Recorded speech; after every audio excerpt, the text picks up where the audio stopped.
কামৰূপৰ পাল বংশৰ প্ৰতিষ্ঠাতা কোন আছিল? ইয়াৰ সঠিক উত্তৰটি হৈছে ব্ৰহ্মপাল।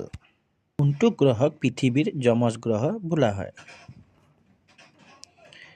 ইয়াৰ উত্তৰটি হৈছে শুক্ৰ। বৰাক নৈৰ উৎপত্তিস্থল ক'ত আছে? ইয়াৰ উত্তৰটি হৈছে মণিপুৰত। সাহাৰা মৰুভূমি কোনখন মহাদেশত অৱস্থিত?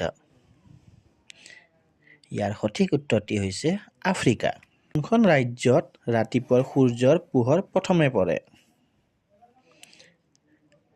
ইয়াৰ উত্তৰটি হৈছে অৰুণাচল প্ৰদেশ।